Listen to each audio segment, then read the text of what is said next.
there's a lot here. This is a problem I saw on AAPT communities. If you're not on that, I'll put a link down below. I think you have to be a member to read it, but it doesn't really matter. The problem is this. It's this 4 mass systems with these 4 masses connected by rods with springs crossing between them. And the question is, what's the period of oscillation? And we're going to solve it 3 ways. I'm going to do this 3 ways because it's such a target-rich problem. Now, I will say, I think this was for introductory level, maybe calc-based, maybe algebra-based high school class, and maybe it's not the best problem for that, right? Let me solve the problem the way they would want you to solve it, and then we'll do it with Python, which would be awesome, and then we're going to do it with Lagrangian mechanics, which will be complicated, but maybe a little awesome also. So this may take a while, but I'm here. I'm committed. I'm going to do the whole thing. Okay, so let's look at the solution that they wanted you to have, I think. Of course, no one really knows anything, right? Okay, so we have this system of 4 masses. Let's just say that this has and they're all equal masses. This is a length S. I'm going to call that S. They don't say that. It's a square. That's on the y, x, x. And the springs don't interfere with each other. And I'm also going to assume very small oscillations. And I'm going to assume, the center mass is constant. So let's just suppose that this one gets pulled. And so now it has an x value. And this has a y value. What's going to happen is if I pull these, then these are going to have to move down, right? Because in order for this constraint from these two to be connected together. So in general, I can say s squared equals x squared plus y squared. That has to be true, right? And so we can get this to be approximate that delta x is negative delta y. If x moves this way, y is going to move the same amount down. Now, that's not always true. But for small oscillations, it's certainly true. The other thing is, if this moves that way, that one's going to have to move that way. If it doesn't, the same amount. If it doesn't, the center mass won't be stationary, and the whole thing will move. So I think we're assuming the whole thing's stationary.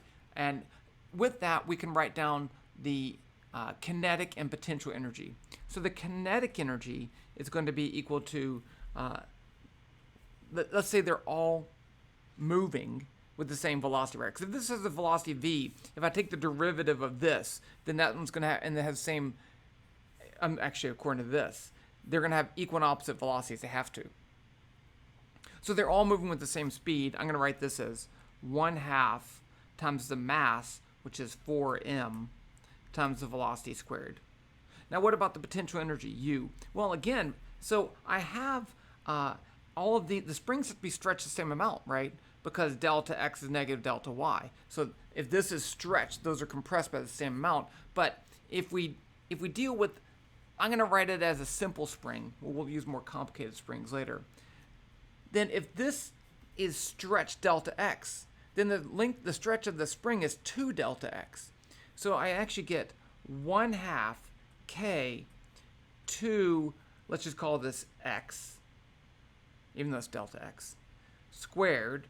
That's the stretch of that spring, and that one's going to be the same, 1/2 k times 2 y squared. But x is equal to y, negative. So if I just multiply this out, I get 1/2 times 4k to x squared plus 1/2 4k x squared.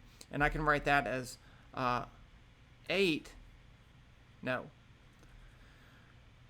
Yes, 8. I'm going to write that as 1/2 8k x squared. So this is going to be up here 4m. So this is like I have a mass of 4m and a spring constant of 8k. And so if you solve the simple harmonic oscillator, which, you get this 2 pi square root of m over k. And I think that's a stretch, because how do you solve that? It's not easy. But let's just say you did it, or you looked it up. Then my mass is going to be 4. So I have 2 pi times square root of 4m over the spring constant 8k. and that's going to be 2 pi times square root of m over 2k, and I think that's the answer, and actually we can check that later. That's what they wanted you to do. Now, is this a good problem? I mean, it would encourage students to take an idea of simple harmonic motion for masses and expand it into something they've never seen before, and that's good. To be creative and try to come up with a solution. However, that in of itself is an approximation to the real answer, and it kind of relies on a trick, right? This trick of, oh well, is this even true? I mean, you can logically see that, but it involves some tricks. I wouldn't give this as a problem, okay? But it would make an excellent Python calculation, so that's what we're going to do first. So here's a trick, right? If I have two masses and I connect them with a spring, I could do this in Python, right? So what I would do is, let's call this mass 1, this mass 2. If I calculate the force that the spring exerts on the two masses, let's say it's stretched. So I'll call this F2, the force that 2 exerts on 1, and I'll push this F1, 2, it's the pull them apart. And I know their masses. Then I can calculate the net force. In this case, it's just 1. So let's look at mass 1. I have F2, is the change in momentum with respect to time.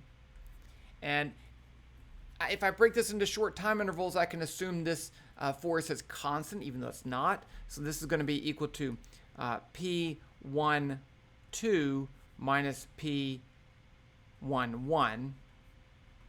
So this is the momentum for object 1 at the end of the time interval. That's at the beginning, divided by delta t. And if I solve that, I can get P12 equals P11 plus F21 delta t. So I can find the new momentum. Now I can do the same thing with velocity and position. I'm going to skip the details of the derivation because I've done it a billion times. If you're not familiar with this, that's fine. I'm going to be doing Lagrangian mechanics. So if you haven't seen this before, this is going to be a lot of surprises. I can also calculate the new position. R12 is equal to R11 plus P12 over M delta t. So I can update, if I know the forces on this, I can update the position and the momentum and then do it again for the next time interval. I can do the same thing for this one.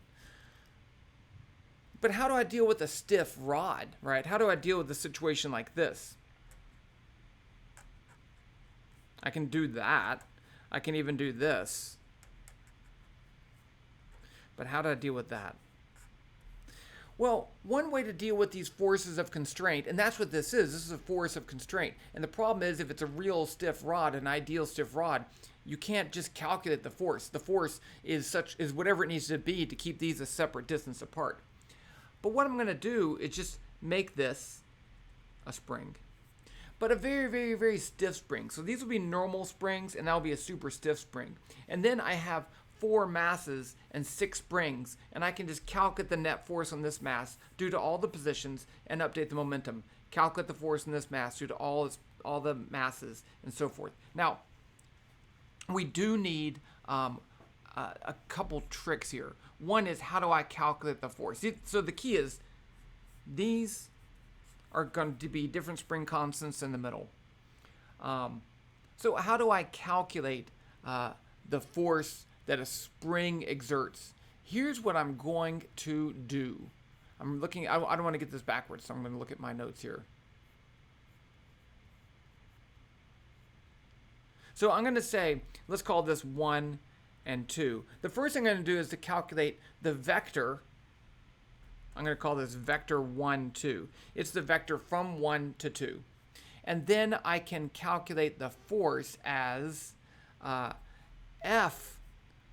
2. I'm just going to keep the notation the same. Okay. I'm going to say F1, 2 is equal to K times the unstretched length, S, minus the magnitude of R12 times R12 hat.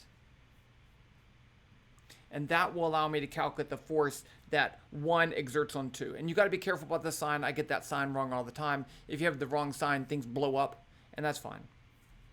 But here I have, that is the distance S, it's the unstretched length, right? I need to know not the force is not proportional to the distance between them, but the distance beyond that unstretched length. And this R1 hat, make sure that it turns it back into a vector. I have to have it as a vector so I can add it to the other two forces acting on this and get the whole thing to work out just fine. So we've got a lot of programming to do, and because I have 4 masses and 6 springs, so there's a lot of stuff. And ideally, if you had more than 4, I would set this all up as lists and go through it as list to calculate the forces and stuff if I've done that before. In this case, though, because I have these 2 springs that are different, it just becomes more work to give an exception to those 2 springs. But we're going to do that anyway. So what we're going to do, draw our picture in Web VPython. Oh, I need this length too, right? From here to there.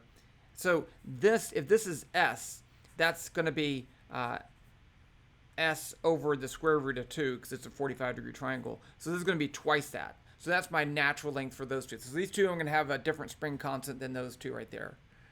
And then I can get it all to work. And it doesn't really matter what the values I have for the masses. I can pick S is equal to 1, M is equal to 1, K is equal to, I don't remember what I picked. What did I pick over here? I want to have the same value I had. K is equal to 1.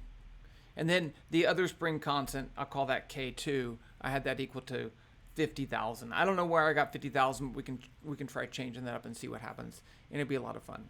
Okay, let's just start jumping in here and making some stuff in Web VPython. I'm going to give you the code below. Also, remember, this is the second way I'm doing it. I'm going to do it 3 ways. I'm going to do it this way, and then I'm going to use Lagrangian mechanics to set it up, and it's pretty complicated to do that, but it's going to be fun too.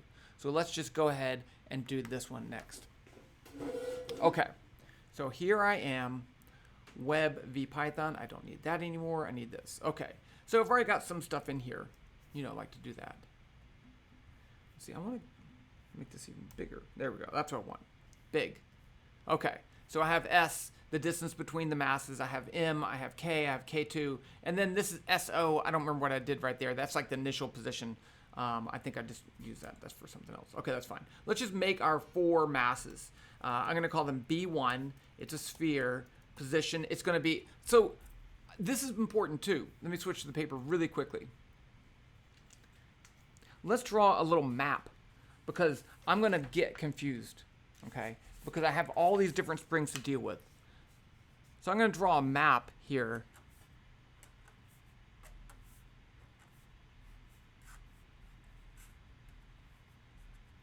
So I'm going to call this 1. Which one did I do? 1. I didn't went this way.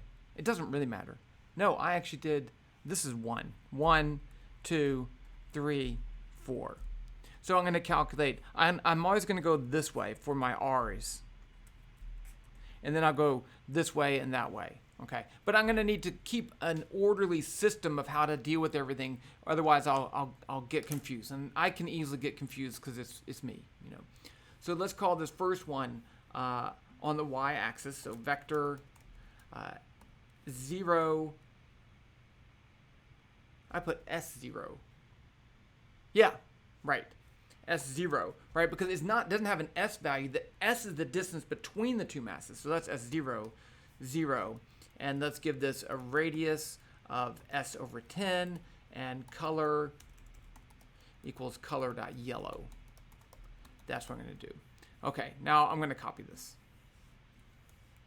and paste it and paste it and paste it. So now I can just go down here and change this to 2.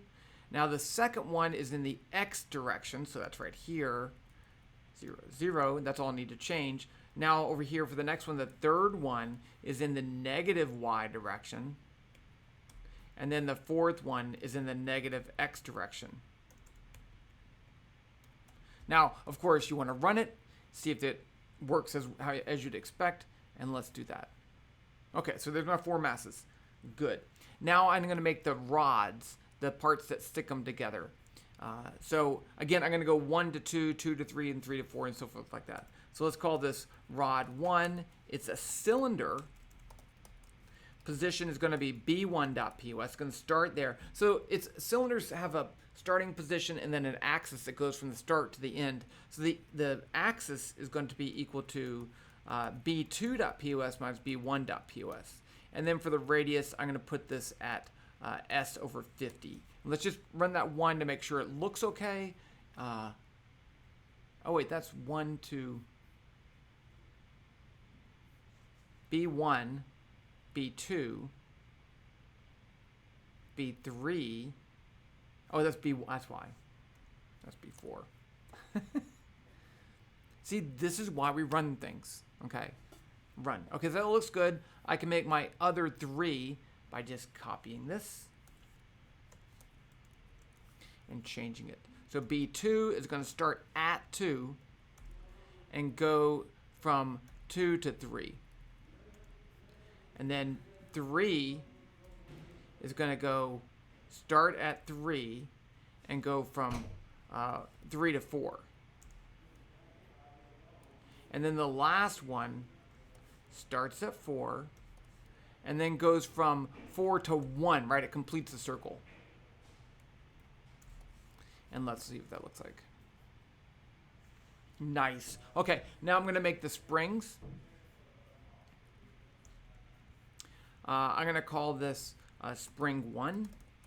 It's going to be an object that's called a helix. A helix is a spring, and it has similar properties as a cylinder. So this one's going to go from B1.pos, and then the axis is going to be B3.pos minus B1.pos. So it's going to go straight down. And I do need a radius. Let's do S over 20. And I think the other... let's just run it. Let's just run that one. I do need to change some other properties on it. Okay, that looks terrible. So we can make it change the thickness of the wire. And that's a property called thickness, surprisingly. Thickness. You can look up all these properties. I put it at S over 20. And that just changes the thickness of the wire, you can see. That looks a little bit better. Now the other thing I want to do is to change I'm going to change the radius, and the thicknesses should be thinner. The radius is how thick the coil is. Let's put that, even though it looks pretty good, but let's change the radius to S over 20. What the heck? The radius is S over 20, thickness is S over 30. That's right. And then I'm going to change the number of coils. The default number of loops is 5. I want to change that to 10. I played around with this before, so that's a nice looking spring right there. Okay, now I need another one. So here I can just copy that and just change it to the second one. Control C, Control, and I'm going to call this spring 2. And it's going to go from B2 to B4. Oh no, right there. Okay, and you know, if you were going to write about this and you need to draw this thing, I mean, personally, it's probably easier to draw this in Web VPython, and also it's in 3D, right? Than it would be to, you know, actually draw it in your drawing program or whatever. So that looks pretty nice just of itself. Okay, now I'm going to update the momentum and stuff like that. So I'm going to need to set them. Do I have the mass? I have the mass. I need the momentums of all these objects, B1, B2, B3, B4. So let's set those. B1.p equals m. I want to start it with some initial velocity. Okay, and I'm going to go ahead and put V0 right here is equal to, let's say, 0.1. And this is going to be equal to B1 is m times vector. B1 is going to be moving up. 0, V0, 0. B2.p is m times vector V0, no, 0, 0, 0. B3.p is m times vector 0, negative V0, 0, and b4 dot p is m times vector negative v0, 0. Okay. So just a note, instead of pulling them apart and letting them go, and I would have to kind of like do a bunch of tricks to try to figure out how much stretch there are. And instead what I can use is their initial position to find their stretch. And so it's a little bit easier to just say, I think it could work either way. But I think setting the initial velocity is a little bit easier. And that's pretty high velocity, but they're 1 meter length, so it's not that bad. That's fine. Okay. And we can always change that. Now I need to set the time. Can't see that. I need my, right there. T equals 0, dt equals 0.01. I'm going to make the shorter time interval. When you're dealing with stiff rods like that, you want a short time interval because the spring constant's super high. Okay. While t less than 5, rate 500. So if you haven't done this before, rate tells Web VPython how many loops to do per second. So this says don't do more than 500 per second. It's not a problem because we're going to have a lot of calculations anyway, so that's fine. Now, at the beginning of the loop, I need to calculate these R vectors. So there's 4 R vectors I need to calculate. There's 6. So let's calculate them. R1, I'm just going to do it in a very systematic way. R12 is B1, B2 dot POS minus B1 dot POS, right? It's from 1 to 2. I'm not going to, and so I'm going to give some redundancy here too. Let's see. Now I'll do R23, B3 dot POS minus B2 dot POS. R34 is B4 dot POS minus B3 dot POS. R41 is B1.POS minus B4.POS. So those are the 4 outer radiuses. Now let's do the 2 inner ones, and those are R13 is B3.POS minus B1. See how I'm doing this in an orderly fashion? I'm using the same notation 1, 2, 2, 3, 3, 4, 4, 1, and then I'm going to do 1, 3, and 2, 4. But I'm always have the same order, so don't make up. I'm not going to make mistakes. I will make mistakes, but I'm going to minimize the mistakes. R2, 4. And again, if you did this as a list, you wouldn't have those problems. But I think it's easier to see this way. B4.POS minus B2.POS. Okay.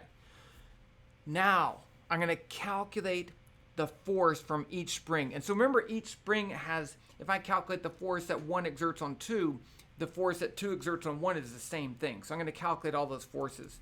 F12 is K2. These first 4 are using K2, the stiffer ones, times S, yes, minus mag R12 times norm R12.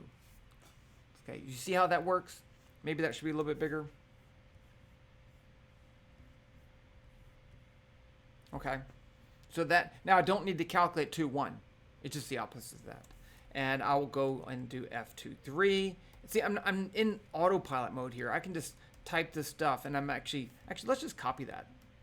We can just copy it. Control C. Ooh, that was bad. What the heck happened? Oh, I think I touched the mouse pad twice. I got a lot of dust on my computer from the chalk. It's not happy.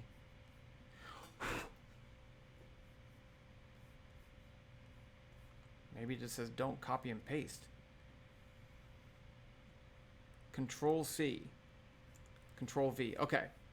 Now I can do 2, 3. 2, 3. 2, 3. See how that works? And then it's going to be 3, 4. 3, 4. It does help to say it out loud. And then I have 4, 1.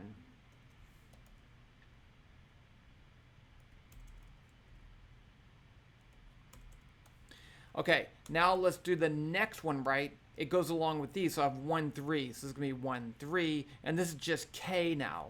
And 1, 3. 1, 3. And then finally I have 2, 4. And this is just a normal one. 2, 4. 2, 4. Okay. So now I have all the forces. The next thing I need to do is to update the momentums of all my objects. And so here, I'm going to look at my forces right here. Let's go and do that. B1.p equals B1.p plus. Now I'm just gonna add the forces, but I need to think about what the net forces are. So I'm looking at mass 1 here. So I'm looking at all the forces have a 1. If the ones at the beginning, I have a negative sign. If the ones at the end, I do not. So this is going to be negative F12. Then I'm looking down here, I have positive F41. And then I have minus F13. You see how that helps me keep track of everything? And now the next one, I'll do B2.p is B2.p plus parentheses. Okay, I got F12. And then I have 2, 3, so it's minus F23. And then I have 2, 4, so minus F24 times dt. B3.p equals B3.p plus F23. And then I have minus F34. And then plus F13. And then finally, B4.p, or after, before or after. Is this a joke? You know, you got to put little jokes in there every once in a while for people that have made it, what, 26 minutes? Oh my goodness. And we're not even halfway done because I got to do all Lagrangian stuff too. But whatever, I'm just going to make it as long as I want it. If you don't have to watch the whole thing. Okay. Where was it? B4.p plus, I'm looking for the 4s, so F34 minus F41 plus F24 times dt. Okay, now I have updated the momentum. I need to update the positions. That's not so hard. B1.pos, B1.pos plus B1.p times dt divided by m, and then the same thing, B2.pos is B2.pos. No. Plus B2.p times dt divided by m. B3.pos is B3.pos plus B3.p times dt divided by m. Blah, blah, blah. B4.p times dt divided. Okay, good. Now, I do have some little cleanup work to do, right? As my masses move, I need to move the rods, I need to change the rod axes, I need to move the springs, I need to change the spring axes. So let's do that. And I could use the values of R, but I just change them, so I'm just going to rewrite these. Rod1.pos equals B1.pos. Rod1.axis equals B2.pos minus B1.pos. Just same as before. Okay, now I need to do that for the other ones too. So I'm going to copy that and paste it and then fix this. Let's just see if it pastes correctly. No, it didn't. Well, that's fine. Okay, so it's going to be 2, 2, 3, no, 3 dot, 2, 2. And now I'm going to do the next one. And, you know, I could just skip over this, but, you know, whatever. I'm not going to. Because why? I don't know. I'm having fun. B4, 3. And then the last one, 4, 4, 4, 4, and it's going to go from 4 to 1. So 1, 4. So the same thing as before. Now I need to do the same thing for the springs. Spring 1.pos equals B1.pos. Is that right? Yeah. And then spring 1.axis equals B3.pos minus B1.pos.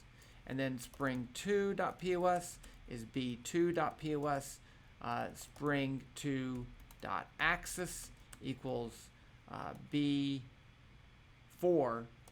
dot pos minus b2 dot pos. And that's it. I just need to update time. T equals t plus dt. And that should be it. Okay, let's save this thing. I will give you the code. You don't have to retype all that stuff. I typed it. Okay, let's run it. I'm a little scared. If this runs, it's going to be amazing. Nothing happened. I think it is moving. Let's just try speeding it up. So make this 1,000. And what was my velocity? 0.1. Should be good.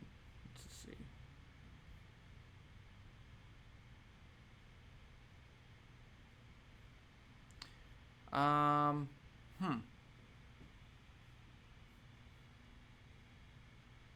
Let's make it a little bit faster. Let's just see if we can see something. Okay, it's shaking really fast. That's why. Oh, I think B1 is positive, B2 positive. Huh. It's shaking, but let's just try setting this to 0 and this to 0. See what happens. There we go. I'm not sure why. That works. Oh, I think I know what happens. Okay, so, yeah, the x and the y velocities have to be flipped. But I don't have to set those velocities. It will pull them and make the velocities right. So this is working now. That's pretty good. Let's play it again. Okay, let's do this really quickly. Let's plot the position of one of these masses as a function of time and just see if we get the period that we expect. So I'm going to make a graph. Maybe I'll make a record for my longest video. Let's just put x title is equal to t. Y title is equal to, let's call it y, because I'm going to use 1. And then width equals 400, height equals 200. And then I need a curve. F1 equals G curve. Color equals color dot blue. Now let's plot the position of mass 1, the y value. F1 dot plot t b1 dot pos dot y. Let's see what it looks like. Oh, and then let's print t equals what it should be, which was 2 times pi times the square root of m divided by 2 times k. That's what we should get. Then we can make a comparison. Okay, there it goes. I mean, that's pretty cool. And I did put the velocity way too high. So that's not a small oscillation. But that's fine. So here we get a print out velocity of a period of 4.44 seconds. And you'll see here that this goes, oh, it didn't even go full oscillation. So wait, here. That's weird. That's 5 seconds, right? Huh.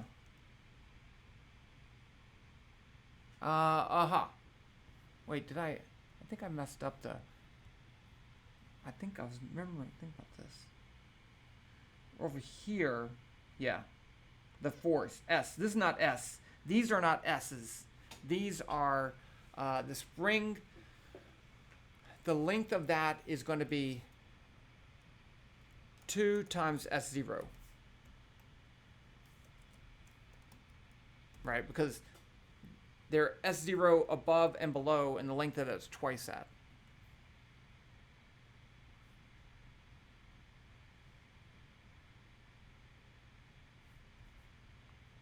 And so I get a period of 4.44 Over here, I go right there.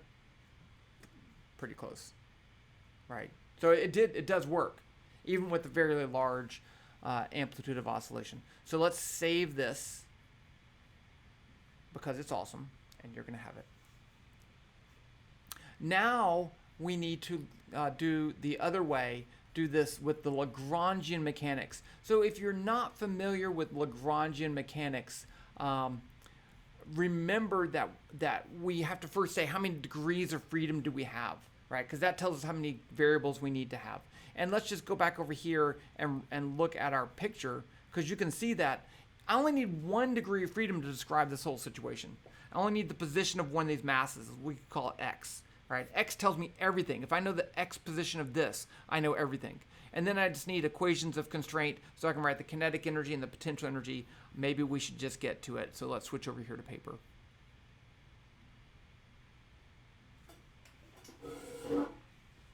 Okay, so if we want to do Lagrangian mechanics, then we need to say this.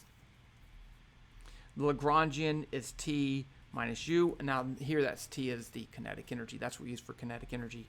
And in this system, let's just draw our picture here.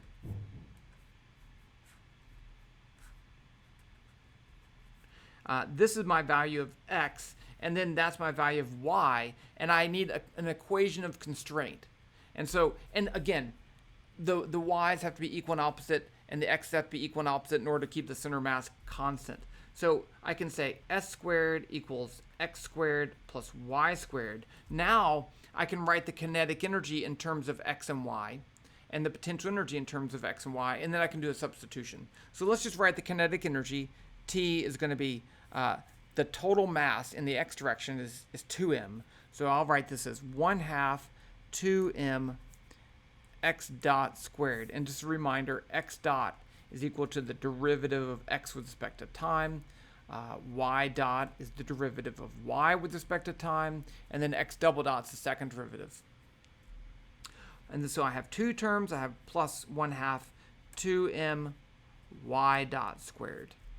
Okay, so now you see here that I have to get rid of my y dot. So if I go up here, I can write y as the square root of s squared minus x squared, and then y dot is going to be the derivative of that with respect to time.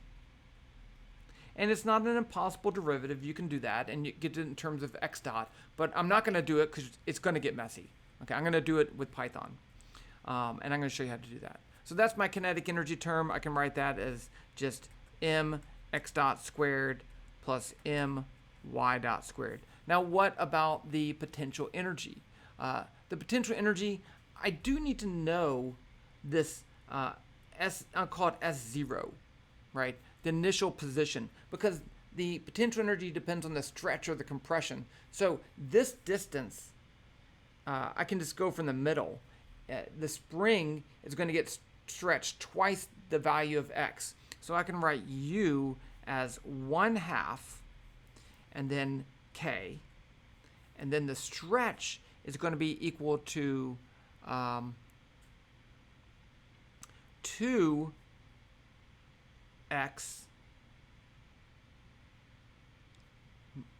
minus 2x minus s0. Yeah, that's right. Squared. Plus 1/2 k 2y minus s0 squared. So x minus s0 is the stretch on the top, but I have twice those stretch because the bottom one stretches 2. And the same thing over here. So I have those two. So I can write this as, that's going to be 2 squared is 4 divided by 2, and then I have 2 of them. So no, let's just leave it like that. So let's say I have 4, so I have 2k x minus s0 squared plus 2k y minus y0 squared. So I need to get, I can substitute y down here. I can substitute y dot after I find it in here, and I'll get my Lagrangian in terms of just x.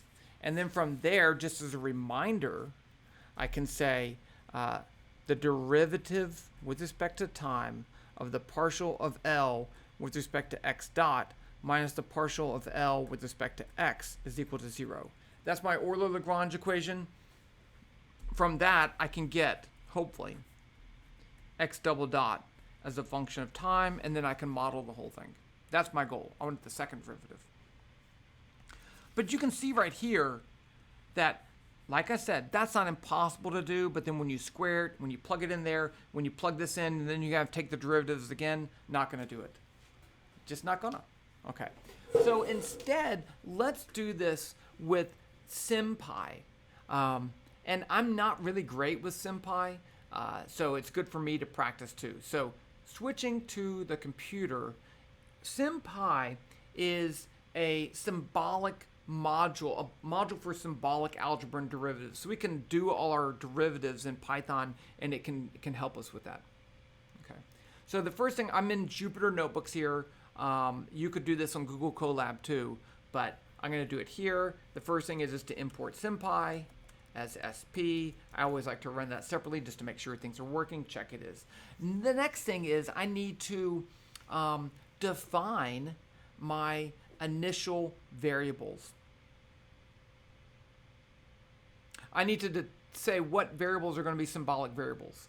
So I'm going to use T, S, K, I need commas, make this bigger, K, M, and those are all symbols. So it's going to be sp.symbols. And here you can also, here's where you want to tell Python how to display them when it writes equations. I just want them the same thing, T, S, K, M. That's that. And let's just run that. I run a lot. I just put everything in cells. Then now I do have other variables. I have an x and y variable. So I have x and y are actually going to be symbols. They're also symbols. But, and I'm going to use x and y. But they're also functions. So I'm going to say class equals sp.function. And x is going to be a function of t. And y is going to be a function of t. Okay. Now I can define my x dot and x double dot. So x dot is going to be the derivative sp.diff of x with respect to time. X double dot is going to be sp.diff, the derivative of x dot with respect to time. Finally, I need to give it my relationship between x and y. So that's my equation of constraint. Y is equal to sp.square root s squared minus x squared. I'm also going to do this while I'm here. S0 equals sp.square root of, no, it's s divided by sp.square root of 2. Okay, so that ran, right? That's fine. Now I'm going to define my kinetic energy, I'm going to define my potential energy, and my Lagrangian. So T is, we already said this, m times x dot squared plus m times y dot squared, but y dot squared is a derivative. Sp dot diff yt, it's the derivative of y with respect to time, and then squared. And then u is going to be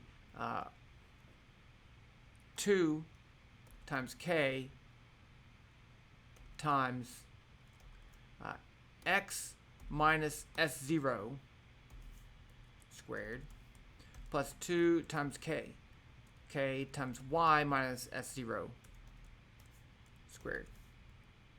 And then L is t minus u. And then if I just put L there, it will display it.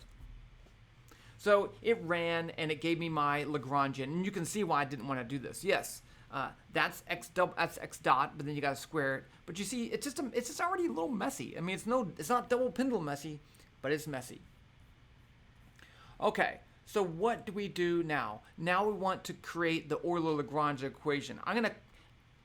It works out, I'm not sure 100% why, but it works out if you define this as a variable that you set equal to 0. So I'm going to say LE is my Euler-Lagrange equation. And I'm just going to type in the Euler-Lagrange equation. The partial of L with respect to, or actually I did it backwards, that's fine. the partial of L with respect to x minus the time derivative of L with respect to x dot. So let's just type that out. It's sp dot diff Lx, that's the partial of L with respect to x, minus sp dot diff L x dot, oh comma, that's the partial of L with respect to x dot. And see, I took the derivative of that, but then you take the derivative of that with respect to time, and you can't even see it because I'm a big dummy. Okay. And that is my Euler-Lagrange equation. And I want to simplify it. So let's simplify that and print it. So LE dot simplify. Simplify. It ran, number one good thing. And you can see it's getting a little bit messier. But all that stuff is equal to 0. And you notice it does have an x double dot in there. There's x, the second derivative of x with respect to time. That's what I want. I want that. So we can solve for that by doing this. This is actually a list of solutions, but I only have one variable, so it doesn't really matter. So let's solve this for x double dot. I'm going to call the solutions solves as sp.solve. I need to give it what I want to solve, which equations I want to solve. There's only one, LE. If you have more than one, you'd put your equations here. And I want to solve for x double dot. And then I want to print that as simplified. So I'm going to say solves x double dot simplify. And there you go. I'm done. I found x double dot, but not really, right? So that is x double dot, but I want to now model that. How do you solve this differential equation? We're going to do the same thing. I'm going to break it into small time intervals, solve for x double dot, use that to update x dot, use that to update x, and then do it again for the next time interval. Same idea that we did before. Whew, we got a lot going here, don't we?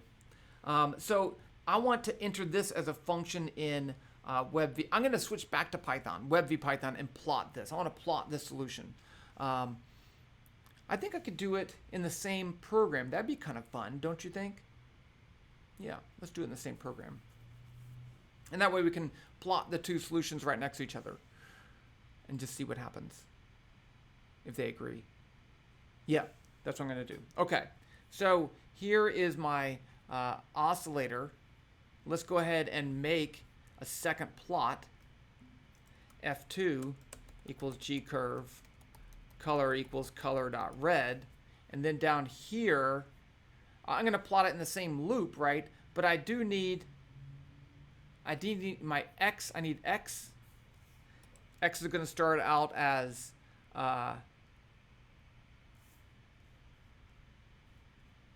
S0.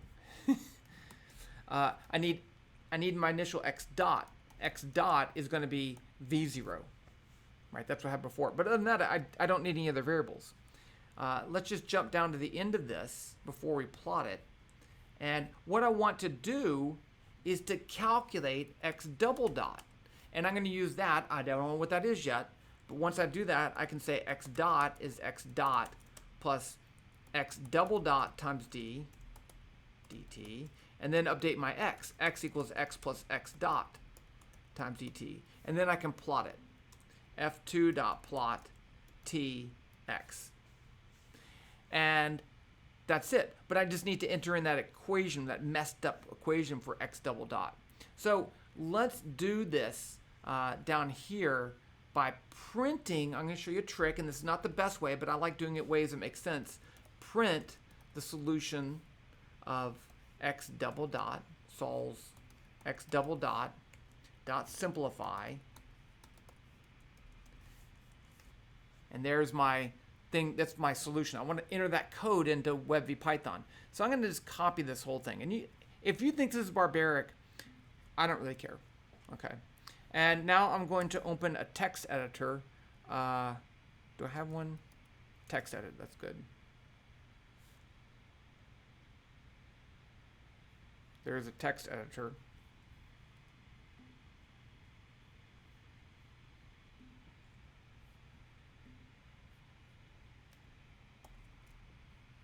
and I'm going to paste it in there. And now what I want to do, I need to fix some things in here. I need to fix, it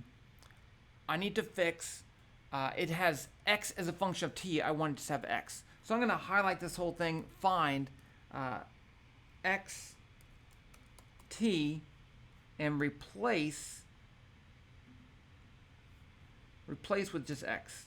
Replace all. And then also I have in here derivative xt squared. I want to replace that. So I'm going to say derivative xt, and I want to replace that with x dot. Okay. So hopefully that works. I'm going to copy this whole messed up thing, and I'm going to paste it, not there,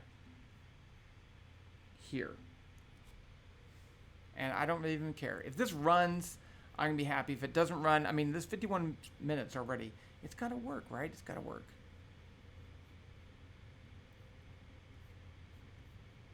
Okay, so I don't have the same solution. But one's x and one's y. But they don't quite agree, which is kind of odd. Let's make a smaller initial velocity. I got this to work before, and oh, that's 0.1. Let's write that 0.1. Huh? It's not the same thing. I think it has to do with that S0 problem I had before. I think I'm just off by a factor of 2. I'm not going to fix it because I'm already almost to an hour. Okay, but you get the idea of solving this problem. So it's a really interesting problem that you could expand in a lot of different ways. I really like the Web VPython method with the stiff springs for the rods. That's pretty fun. But other than that, there's your over-analysis of this problem. If you made it to the end of this, then you deserve a special treat or something like that. So that's that. I'll talk to you guys later. I can't even stop.